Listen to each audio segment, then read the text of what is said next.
So before I introduce the panelists, I wanted to just share a quick personal story about why today's panel topic is so important to me. So about 4 years ago, I was traveling to a client site and it was in Washington, DC. And I was set to kick off the client project. And I had my computer plugged in, I had my slides ready to go. And one of the representatives from the client team came up to me and she said, "I don't think you should present today. That we recommend that actually your male colleague present." And she said that there was another member of the client team there that didn't respect women, and that he probably wouldn't be listening to you. And so within that moment, I'm not proud of how I reacted or how I responded. Frankly, she really silenced my voice, literally and figuratively. And I didn't have the perspectives or the advice that Pravina, that Tangeray, that Corey are all going to be here sharing with you guys. And so I'm so excited to moderate them and to hear all of the unique stories, the strengths, the confidence, and the skill sets that they all bring to the table.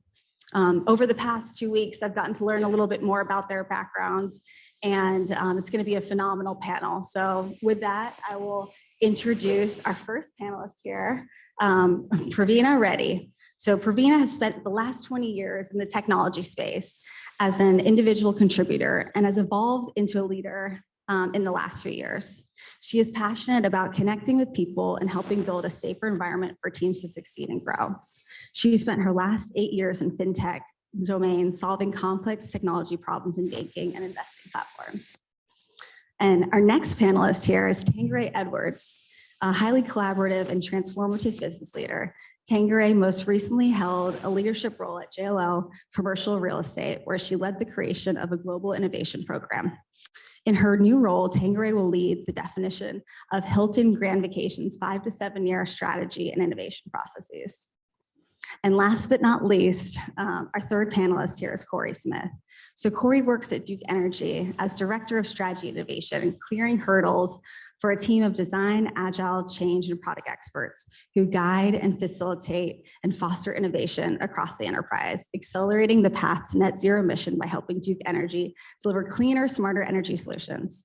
She's also a wife and mother of a 17 and 18-year-old sons. So her most pressing transformation challenge is the high school to college and a full house to empty nest transition. And what I wanted to do here, Corey, is actually open it up to you to just share a little bit more about your background and how you've intersected with Tangeray in the past. Is this on? Yeah. Hi, everybody. So a brief summary of my 20 years, the way that I quickly describe it is I say I'm born and raised in IT. I was fortunate enough to start my career with Duke Energy. It was actually Synergy at the time up in the Midwest. And started out in IT, desktop support, working on computers, software, et cetera. But my eyes were opened to the cool work that Duke Energy does when I was working out in power plants, traveling to the various Midwest power plants. And then opened up again when I worked on a development role in the customer contact center, recognizing the vast, 7 million customers that we serve and the differences between commercial and residential and all of that. And it really opened my eyes. While I love IT, I like making connections between technology and problems in our business and in our customer space. So that quickly moved me into more project, business focused space, and then into innovation. And I'm fast forwarding right there.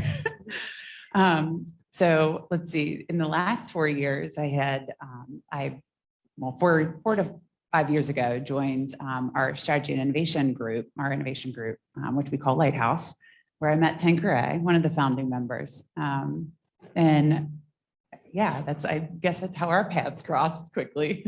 Yeah, and it's fascinating. This is one of the first panels that I've moderated where all three of these panelists actually have a personal connection. And so with Corey and Tangeray previously working together, and then with Pravina, your sister, has actually, we found out, works with Corey as well too. That's cool. Duke's connector, right? Yeah, exactly. Well, I'm going to transition it slightly here to Brianna, to you. So you've been in a variety of different roles. So starting as an individual contributor, as a developer, and then more recently now managing a team of engineers and architects. And you just took a new role now as a VP. Thinking back to where you started in your career, were you ever nervous or afraid to speak up or not confident in a setting? I got this right, so maybe I'll get the question a little bit right. Talking about nervousness, I am still nervous sitting here. My heartbeat, it'll show on my watch that it is racing for sure. But this setting, this itself is very nervous for me. But the only way to go forward is through. So I sign up for more of these.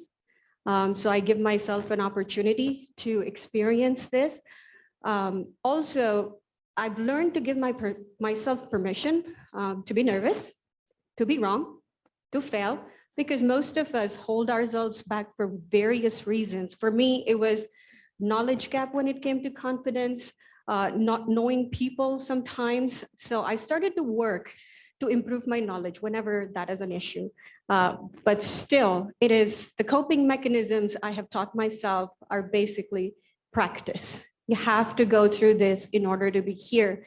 And every craft, you can master it only with practice.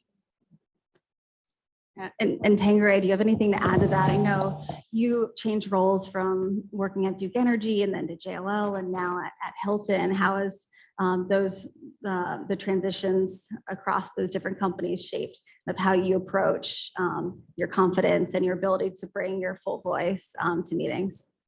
Yeah, it's a great question. And I'll kind of build off of what was already shared. I think it's okay to be nervous. It's okay to just put it out there and be vulnerable, and also come to spaces with the mindset of I'm here to be a sponge. I don't know everything. I have a few good, tips and things that I've done and have worked, and some things that haven't worked, and I'm willing to share those things, but I'm really here to be a sponge. I'm here to learn from others. And that has really helped me transition from different industries. When I started in my career, I started out in construction. I started out and we were sharing the story earlier. I would be out on the roadway, literally with Virginia Department of Transportation with guys, and I had no clue of how to operate any of that equipment. So I would just ask questions. Can I jump on the equipment? Can I try? And so I've taken that same mindset with, coming into transformation and innovation. Ask people questions. People are willing to share their knowledge with you. It helps me bring a level of ease to myself. It also helps me gain that information, build that commonality with those others. And then, I feel a little bit more confident, right? But it all starts with just being open to saying, I don't know everything, and that's okay. And I'm here to learn. And Corey, what about you? I know we've talked in several different meetings or before those meetings, and you have music that you listen to and your hype routine. Could you give the audience here some tips and tricks how you get prepared? I love I think you guys both said it perfectly. It's like just the humble curiosity, going in, knowing that you don't know everything. As far as hype, I feel like it changes all the time. I'd be curious, like how many of you, I've even maybe not called a person out, but somebody from Method has told me that they hold a plank before they go into a hard conversation just to like get their blood pumping. I'm curious, how many people have like a pump yourself up before you go into a hard conversation? Does it involve like raising your heart rate? Is it lowering? Okay. Meditation. We do have some heart rate raising things. Songs. I know Tangeray has a song that she enjoys. I switch it up. It depends on who I'm talking to and what do I need to accomplish. But yeah, it's a little bit of everything that y'all said. And Tangeray, I'm going to transition back to you. So When you're thinking about using the full power of voice, we talked about this a lot. We were prepping for this panel. How have you approached that in the past, and what tips can you give the audience here? Yeah, it has definitely evolved over my career. And as I've become a more like me, like a me or me, not a good terminology, but that's what I'm evolving to. I want to be me, more of me, right? I don't want to be Corey or Andy, or I want to be me, right? And more of me, bringing more of me to the workplace is so invaluable to so many. And so that has been a transition. Like it's taking me so many years to get to that point. But what I have tried really hard to do is just bring those little anecdotes about myself. I have a bit of sarcasm in terms of humor. I'm very sharp when I say things, and sometimes it's intentional. I can leverage that. Sometimes will be really quiet and listen a lot, or sometimes I'll be very direct. So I just kind of mix it up. But because I'm trying to bring myself, I have no other reason but to question. Like, I have great intentions. I'm here to work. I want to work hard.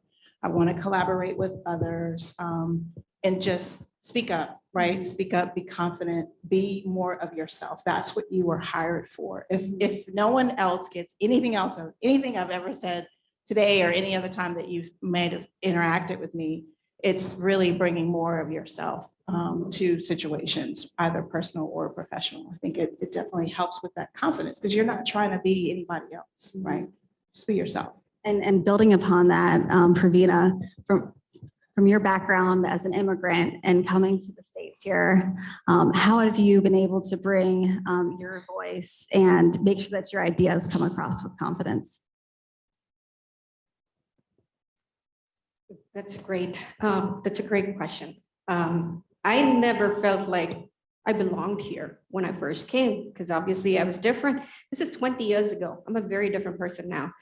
20 years ago, and then I found my first job 17 years ago, and I was like a junior developer. Obviously, I was struggling to fit in and find my voice and develop my technical skill set.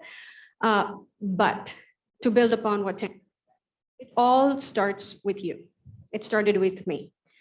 Sharing my story, sharing just my experience, my ideas with one person, going and spending that intentional time with the team actually helped me out a lot, because I didn't come across as anybody that is different. I was the same person. I ate the same food. I actually breathed the same air. So I wasn't different. So that helped me. It all started with me. It was in my head sometimes. So I had to tell myself, like, you're feeling this, so you've got to clean this up. And then it starts from me. The max you can get is a no from a person when you want to meet and go for lunch, right? That's not bad. So, but it worked out. Every single place I go to, I first try to connect with people and get that belonging, because that actually gives you strength, confidence, courage, everything possible. That is the power. Connect with people in your team. And I love that, bringing up the sense of belonging. So we often say belonging is a core human need that drives many of our behaviors. Corey, have you ever felt like you haven't belonged in a work setting? And how did that impact your confidence? I'm thinking of a couple stories in my own experience, but I think Tanqueray's example of showing up on the side of the road with field workers working heavy equipment. I mean, we can probably all visualize some similar scenario. When I first started out, I was in local IT and going out to operation centers, very similar, or out to power plants. And these are very engineering type, hardworking men and women. And I show up in, like my skirt and a nice shirt, and I'm like, let me work on your computer. So I felt like I was a little out of place there.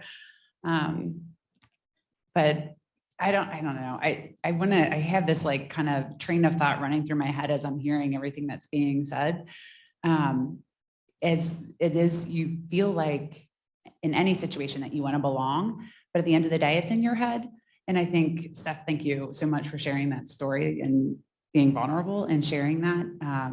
When we were talking before this, in that scenario, if it's the first time that you've ever been faced with some kind of adversity that you know is wrong after you've been through it, you can watch all the videos, you can watch or listen to all the podcasts and books about those scenarios, but until you're actually in it, you don't know how you're going to respond.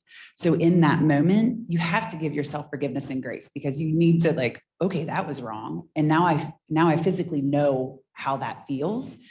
And then when it happens the next time, you'll have a response. But in that first interaction, I've never met anybody who's said, oh yeah, the first time it ever happened to me, I showed them, or I told them, or I walked out. It's never been that way. Even the second time it's harder, but it's I guess when you don't feel like you're belonging, it's the self-awareness of like, how's it showing up physically? And then it's that quick check of yourself, like, well, how am I showing up? Should I be saying something different? Should I be doing?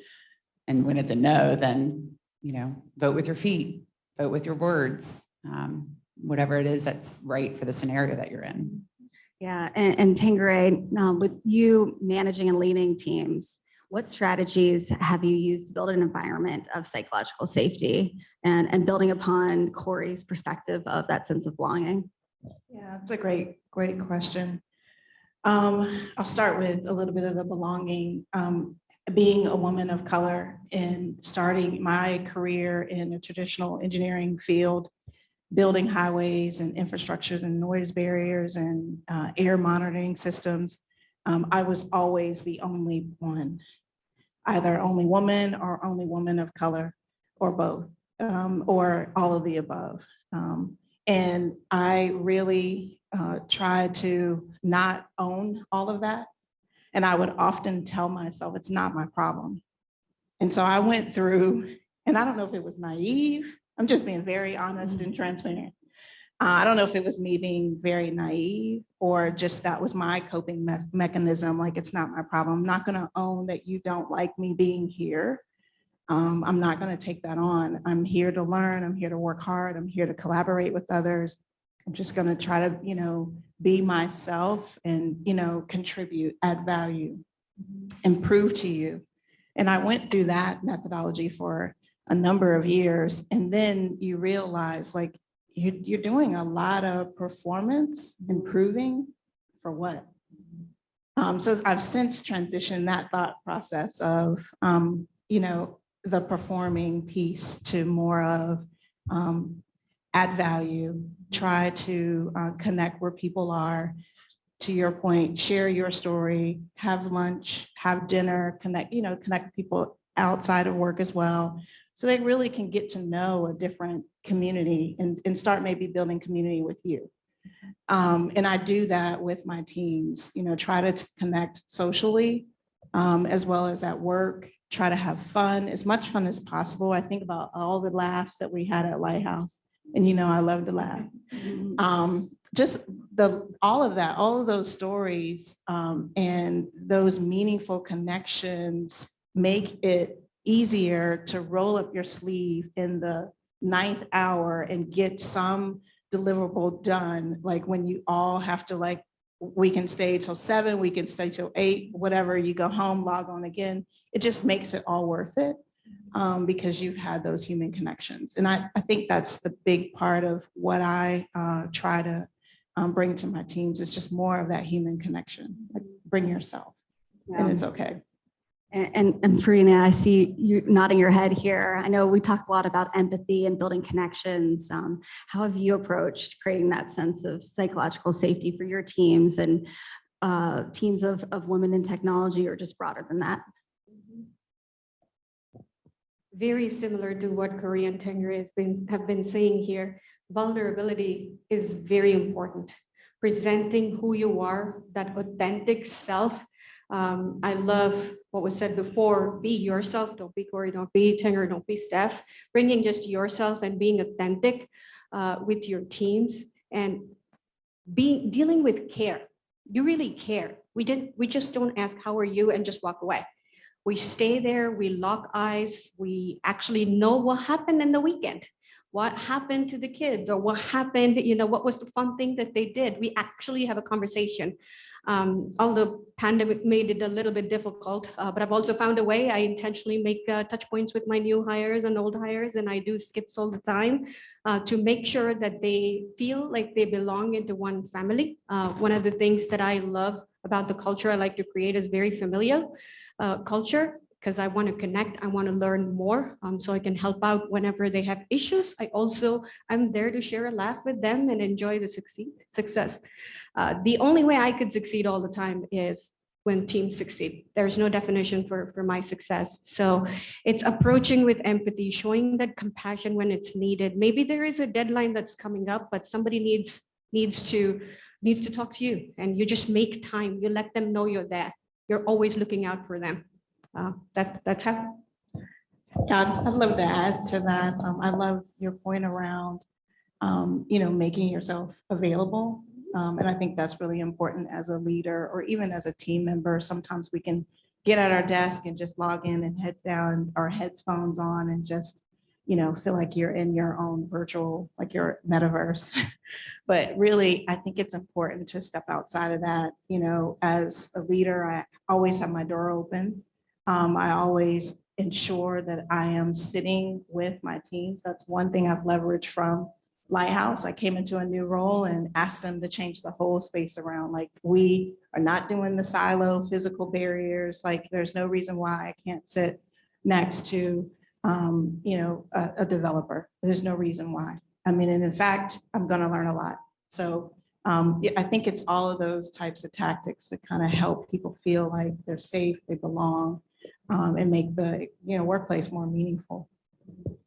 And we're going to switch gears here. And Corey, I'm looking at you. So we talked a lot about the sense of belonging, psychological safety. Now about challenging others. Can you share with the group here around how you respectively challenge others and encourage those types of conversations? Yeah, I think psychological safety is so crucial to be able to have those challenging moments.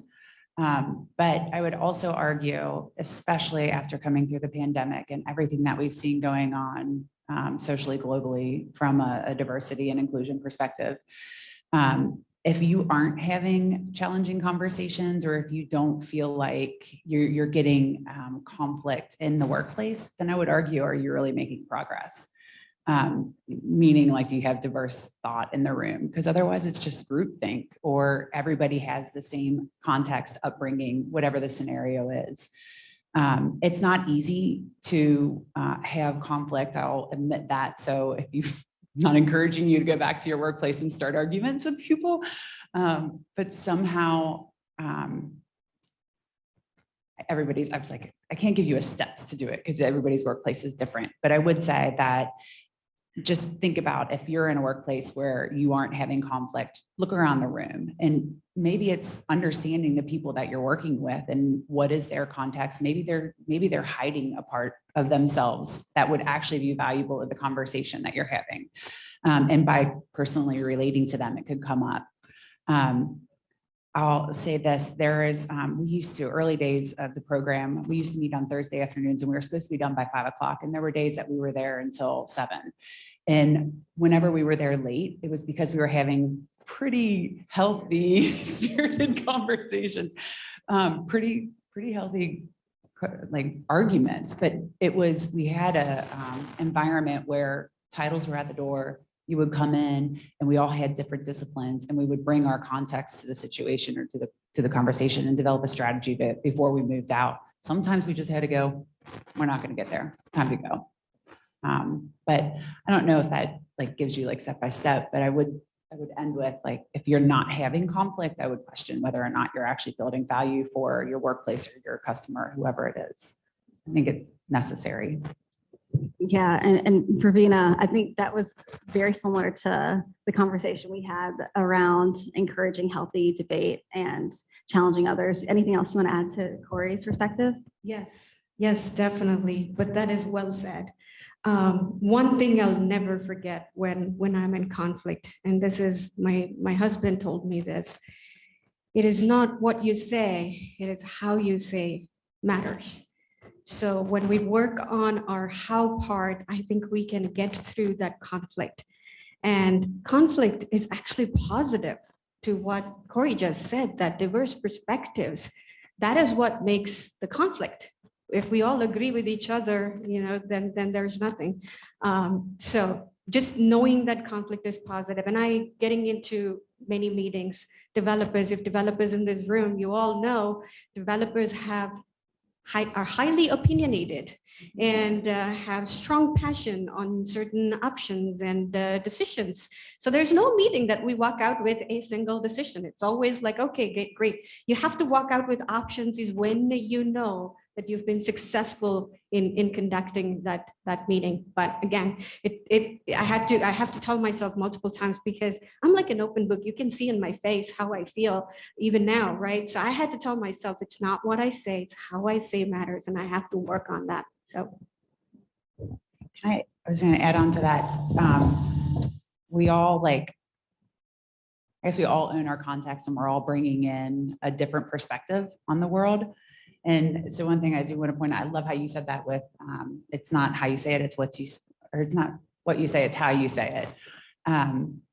If back to the reaction, the first time that you're in a scenario that you know is wrong and you have that physical reaction, if you're having a physical reaction to something that's being said, check yourself before you respond, because it's very quick to come back and say it with more character than it is problem reference. But I think we have to, especially when you're finding your voice, you have to own your voice. You have to own your response. You can't just go in and I'm a victim, this is wrong. Absolutely not. You have to know, how is that respond? How are you responding, and how should you approach this? You can't just fire off. I would say that firing off has been a tactic of mine. I was just gonna go. Have you ever made a mistake when trying to challenge others? Tell me more, Tangerine. So yes, I have. Sometimes it works. Sometimes to try to, there's a lot of power shifting in rooms and meetings all the time. And so sometimes being very direct, standing up, saying what you're saying, where you position your hands on your hips, sometimes all of that is needed, right? But then there are times where you might leverage that tactic and it's not appropriate. And so I do have a tendency, and so the folks that know me are laughing. I am very sharp. I've got something for everything, right? But I'm learning that not everything deserves a response, and that's come with some time and some interactions that could have been done differently. And it is about, it's not the what you say, it is about how you say it. So sometimes just giving it space, don't react right away, give it some space, think about it, and then maybe come back to the individual or to that meeting setting and address it with some data. I typically will leverage some data. Here are some things that I've found. Here are some different options and maybe how we can approach this and move forward, and not be, so quick with it. Similar to you, everything is here. You will know when I don't agree because it's on my face, but I typically will just try to smile, nod, or I will say interesting. That is the case. That's when you know you're in trouble. That's interesting. And then I'll, come back and it's all about how you say it, right? And not necessarily saying it with ill intent. Yeah. I'm laughing here, Corey, thinking about all the verbal cues that you give from your body, that those are another form of communication. And at one time, Corey had told me when I disagree with her, my lip quivers. And so then in meetings, I had to put a coffee mug up here. And then that was a bit of... Because it's you have to call it out. I know, I see you have a different opinion. What is it that? Not yet, I'm still forming. But Pravina, is there any other perspectives or mistakes that you've made that have kind of shaped in how you approach challenging others? yeah, I have made several mistakes. Like Tangerine, I'm very direct too. And some of those comments leave holes sometimes, and I cannot take it back. And I have lost some relationships that way, but I think I had to go through that journey in order to be the person I am. I was sorry for the situations, but even in the meetings, I've been many times called that I'm very reactionary because I say things and I actually discount, dismiss, and stop. And it all comes with body language and everything, so nobody can say anything else. But developing that self-awareness and being open-minded, I had to shift my mindset a little bit too. And you must have heard about growth mindset. I had to first adapt to that before I could expect. So there's been some changes that I've made myself, but then there is no learning without a mistake. Anything else from the growth mindset? Corey, I know you're really passionate about that, and Tangeray, you as well. Anything else that you'd want to add on to what Pravina just mentioned? Yeah, I think we shared similar DNA. It's like just the directness, I think for me, I've certainly, made some mistakes in that space. I think the biggest takeaway, one thing I want to leave here is, you can always try to remend those relationships, go and apologize or go tell your team, yes, I told you to go this way and I was wrong. And here's why. And we need to pivot. Can we get back on course, or ask someone else to lead the conversations, and give them space to gather and continue in your absence, because you're going to make mistakes, and we all make mistakes. But I think for me, it's very important for me to acknowledge that and say it out loud and go to those individuals or groups and say, hey, I've made a mistake. Here's why. Can we move forward? And that it is what it is at that point, right? We're not perfect. And so it's no need to act, well, I have this title and I'm here for a reason and I'm perfect. No, I'm not. I'm making mistakes every single day, every second. So, and just acknowledging that. So my mistakes would be maybe the opposite, where I would mute my voice for probably the first part of my career. I would mute my voice. And it would be one of those, like, after the fact, I would come back and go, okay, I should have said, and then I would backdoor it. I mean, you know what I mean by backdooring it, like find the people who are actually going to influence or help me in that, achieve that objective. I think the self-awareness is so crucial. Like, what is it? Who are you? Are you the snappy one or are you the backdoor? And so I met Pravina right before we went to the bathroom. And then we went into the bathroom and we started talking in there. I mean, it's just very quickly this morning, but within 5 minutes, I'm like, oh, I like her. And it's because you two are very similar. And I know where my strengths are and I know where my weaknesses are. And I try to find snappy people because I'll align with them. And if I can't snap, then I'll outfit them to snap. And, and then I'll help calm it down and we'll figure it out. But yeah, so I would say I've made mistakes more in I should have done something then. Now I have more work to do to clean it up, or I put somebody in harm, physically, mentally, whatever it may be. So, yeah. Thanks for sharing that, Corey.